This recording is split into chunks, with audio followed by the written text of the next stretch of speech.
네, 16번 풀겠습니다. 처음에 상자 A에 빨간 공 2개랑 파란 공 4개가 있었대. 그리고 나서 상자 A에서 여기서 몇 개 공? 3개 공을 뽑아서 어디다 넣어? B라는 상자에다가 집어넣었답니다. 그럼 여기에 3개가 있겠죠. 무슨 색이 있는지 모르고. 그래서 요 B에서 한 개를 샥 뽑았는데 걔가 뭐였어? 빨간 공이었다면 이게 지금 전체인 경우고, 자 그랬을 때 빨간 공 2개와 파란 공 1개가 옮겨졌을 확률은, 여기서 애초에 옮겨졌을 때 빨간 공 2개랑 파란 공 1개가 옮겨졌을 확률을 구하라니까 얘는 무슨 확률이야? 조건부 확률 문제죠. 자 그러면 B 상자에서 빨간 공을 뽑는 사건을 생각해 보시면은 옮겨지는 이 세 개의 공의 조합이 여러 종류가 있겠죠. 처음에는 빨간 공 2개, 파란 공 1개인 경우도 있고, 빨간 공 1개, 파란 공 2개인 경우도 있고, 빨간 공 0개, 파란 공 3개인 경우. 자, 요렇게 조합을 만들 수 있을 텐데, 지금 전제 조건이 뭐야? 기본 조건이 뭐야? B 상자에서 빨간 공을 뽑았다고. 근데 A 상자에서 애초에 빨간 공 빼고 파란 공만 3개 옮기면은 B 상자에서 빨간 공을 뽑을 수가 있어, 없어? 없죠. 그래서 이 경우는 아예 안 되는 경우죠.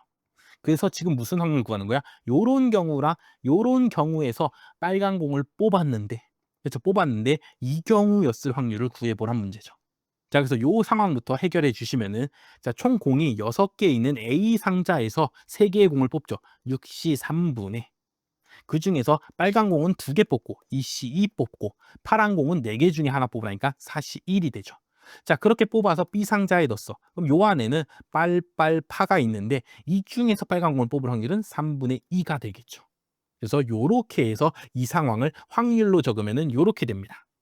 자, 아래 상황을 똑같이 적으면은 6시 3분에 2시 1 곱하기 4시 2 곱하기 여기에 이번에는 빨파파가 있는데 그 중에서 빨간 거 뽑은 거니까 3분의 1이 됩니다.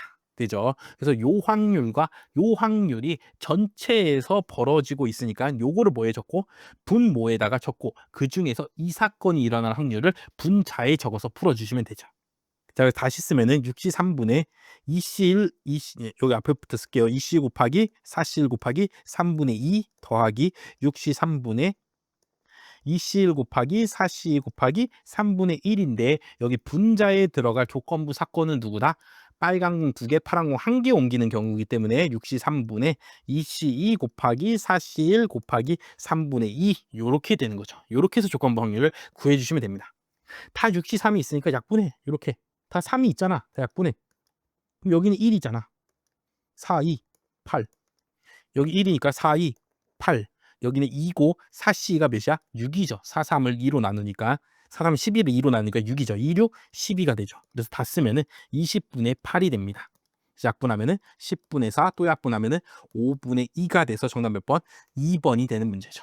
자, 요거는 조건부 확률 치고는 조금 어려운 거죠. 그렇죠? 표를 구해서 구하는 게 아니라 확률 값들을 각각의 상황을 계산해 주신 다음에 확률 더하기 확률 중에서 어떤 확률, 내가 원하는 사건의 확률을 분자에 적어서 풀어줘야 되는 문제였습니다. 자, 물론 당연히 얘도 확률이 아니라 그냥 경우의 수로 풀 수가 있죠. 자, 요렇게 보면 경우의 수만 생각하는 거야. 그럼 얘는 2C 곱하기 4C 1이고, 자, 그렇게 뽑고 나면 여기 3개 중에 2개가 빨간 공이니까 곱하기 2다. 뭐 이렇게 생각해서 쓰시고.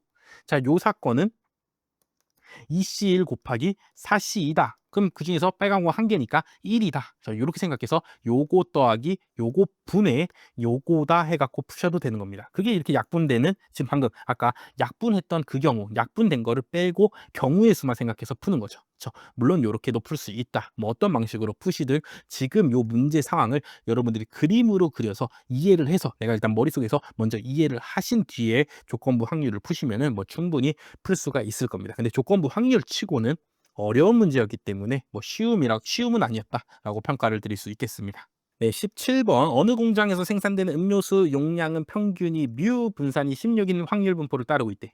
자, 이 공장에서 N개의 음료수를 독립적으로 랜덤하게 추출하여 표준평균 바엑스를 구할 때 바엑스의 기대값은 200, 표준 편차는 0.2다. 그럼 뮤 플러스 N은 몇이냐 요 말이죠. 자, 모집단이 무슨 분포인든지 상관없이 표본 평균의 기대값은 뭐야? 모평균입니다.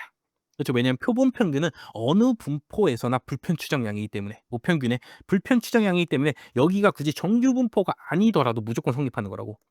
마찬가지로 표본 평균의 분산도 정규 분포이든 말든 상관없이 어느 분포에서든 n분의 시그마 제곱입니다. 그렇죠? 이건 꼭 정규 분포일 때만 성립하는 게 아니야 라는 거 기억해 주시기 바라고.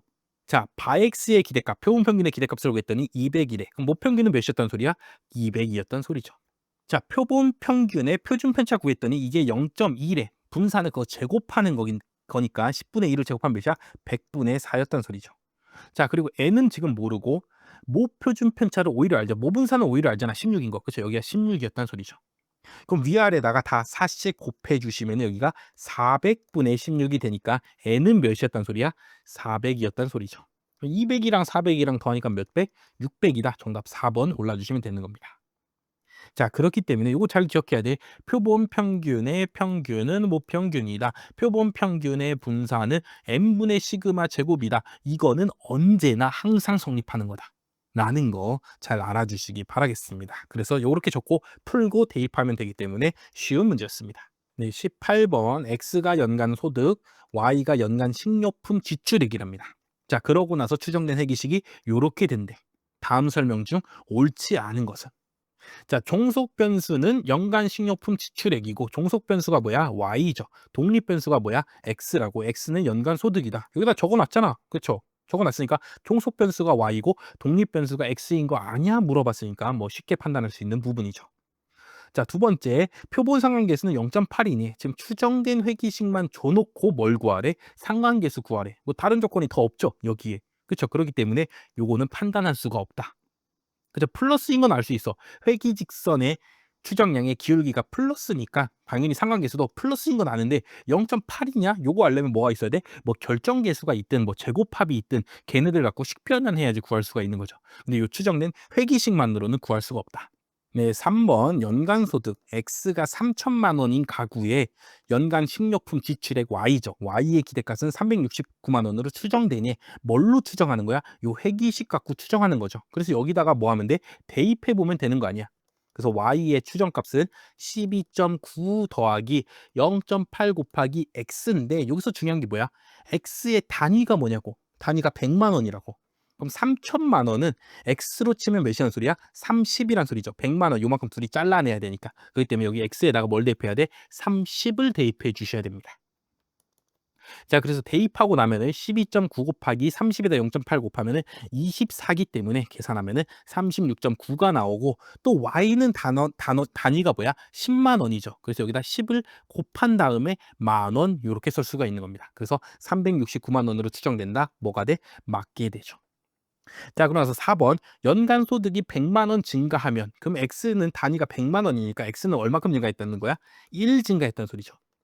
그럼 연간 식료품 지출액은 평균적으로 8만 원 증가하니 여기다 1을 넣어봐. 그럼 0.8이 Y가 올라갈 거 아니야. 그쵸? Y의 단위는 뭐야? 10만 원이니까 여기다가 10 곱한 다음에 만 원 붙여줘야지 해석할 수가 있다고. 그렇기 때문에 8만 원 증가하는 것으로 추정된다라는 문장이 뭐가 돼? 맞게 되죠. 그래서 정답 몇 번이야? 2번이라고. 2번은 왜 틀렸어? 표본 상관계수가 0.8인지 아닌지 애초에 구할 수가 없어서 지금 나와 있는 조건만으로는 구할 수가 없어서 알 수가 없어서 틀린 문장이 되는 겁니다. 만약에 정답이 아예 상관계수가 0.3이야. 그래서 틀렸다 하면은 쉽게 여러분들이 찾을 수 있는데 여기 문제에서 구할 수가 없기 때문에 틀린 거는 조금 찾기가 어려울 수는 있죠. 그리고 추정된 회계식의 요 단위를 잘 보시고 넣어야 되기 때문에 조금 생각은 좀 해봐야 되는 문제다라고 말씀을 드릴 수가 있겠습니다. 그래서 조금 2번 어떻게 구하지? 라는 고민을 조금 했어야 되기 때문에 쉬운 문제는 아니었다라고 평가를 드리겠습니다. 자, 그리고 요거는 뭐에 대한 내용이야? 경제학에서 소득과 식료품이 얼마나 쓰냐. 그쵸? 요거는 약간 엔겔 지수에 대한 문제죠. 그쵸? 엔겔 지수 뭐야? 소득분의 식료품, 식비에만 얼마를 쓰냐. 요게 엔겔 지수잖아. 그렇죠. 그렇기 때문에 엔겔 지수를 활용한 문제다라는 것도 뭐 어차피 여러분들이 통계직을 보시는 분들은 무조건 경제학도 보기 때문에 뭐 상식적으로 알아주시면 좋겠습니다. 네, 19번 풀어보겠습니다. 19번 모평균도 알려주고 모표준 편차도 알려주고 n도 알려줬어. 그러고 나서 표본 평균이 요 식을 만족하게 해주는 요 x 찾아보란 문제죠. 그럼 바로 뭐 하면 돼? 바로 표준화 해주죠. 표본 평균 표준화하면은 z로 바뀌고 자, x를 이제 표준할 건데 표본 평균의 평균이 뭐야? 모평균이잖아. 그래서 120 한번 빼주시고 나누기 밑에는 표본 평균의 표준 편차인 루트 n분의 시그마 쓸 건데 루트 n 하면 몇이야? 5죠. 루트 25가 5니까 나누기 시그마 모표준 편차 몇이야? 20이니까 바로 요렇게 확률식을 표준화해서 써줄 수가 있을 겁니다. 그 값이 지금 0.05가 되게 해주는 요 값 찾아보래. 자, 그래서 표준 정렬 분포 그려놓고 어딘가에 요런 값이 있는데 이 값보다 표준 정렬 분포에서 큰 값이 나올 확률이 몇이다? 0.05래. 그럼 얘는 다시 쓰면 어떻게 돼? 얘가 바로 Z 0.05죠. 자, 우리 Z 0.05 외우고 있다고. 1.645라는 거로. 그럼 밑에 1.645로 지금 쓰고 있는지 한번 확인해 주시면 되죠.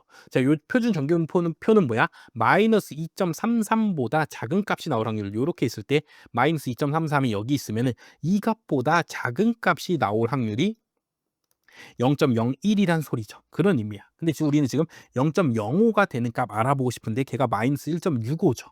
근데 우리는 지금 여기 플러스인 쪽에서 알고 싶은 거니까 1.645를 쓰지 말고 지금 몇을 쓰래 문제에서 1.65를 쓰라는 것도 바로 보자마자 파악을 할 수 있어야죠.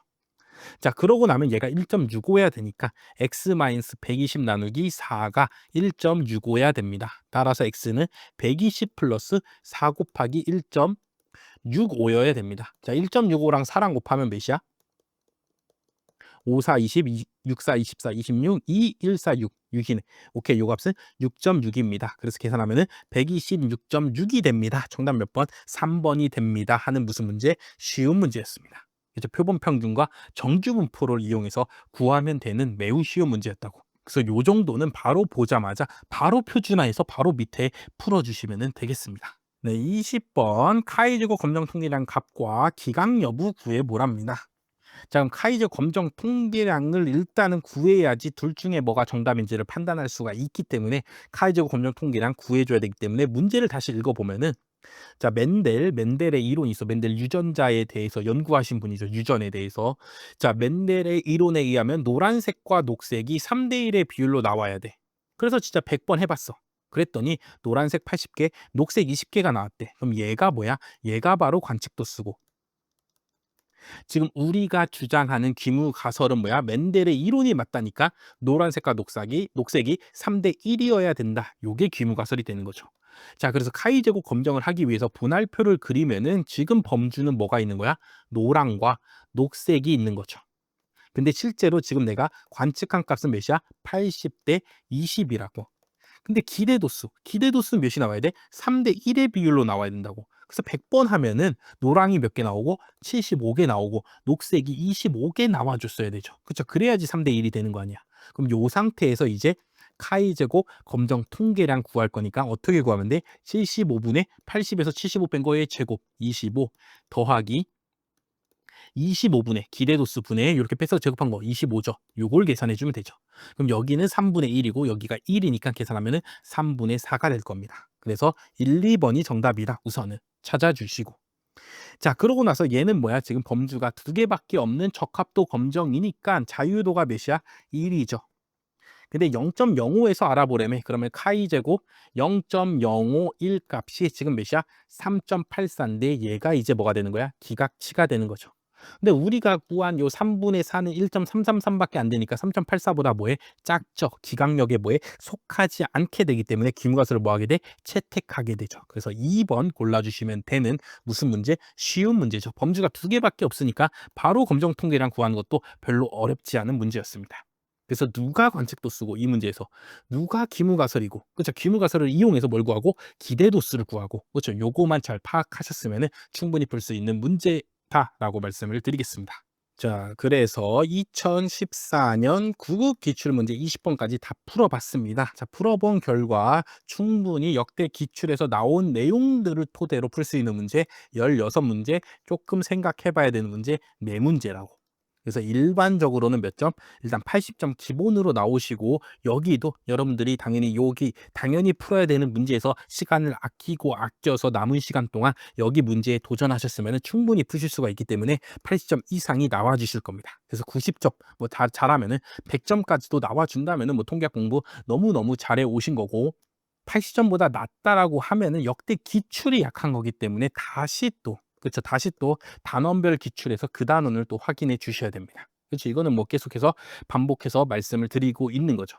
근데 내가 그냥 지금 2011년부터 뭐 이제 연도별 기출, 단원별 기출 다 풀고 나서 연도별 기출 풀고 있는데 여기 풀어 봤는데 한 80점 정도 나왔다. 아니 80점 이상 충분히 가볍게 나왔다라고 하시는 분은 이어서 계속 그냥 여기서 내가 틀렸던 문제만 그냥 어떻게 푸는 건지만 한번 봐 주시고 그쵸. 다시 개념 공부를 하실 필요 없습니다. 그런 분들은 틀렸던 문제만 어떻게 '아 이렇게 해서 푸는 거였구나.'라고 확인만 해 주시고 바로 연속으로 이어서 계속해서 다음 14년 7급 뭐 15년, 16년 이렇게 해서 25년까지 26년까지 뭐 이렇게 계속 풀어 주시면은 되겠습니다. 다시 80점보다 높으면은 그냥 그대로 진행, 틀렸던 문제만 틀린 문제만 풀이 확인. 80점보다 낮다. 그럼 아직 단원별 풀이가 아직 완벽히 제대로 돼 있지 않다. 그럼 그때마다 다시 틀렸던 문제와 관련된 개념과 거기서 풀었던 기출 문제들 어떻게 풀었는가 확인 과정을 거친다라고 생각을 해 주시면 되겠습니다.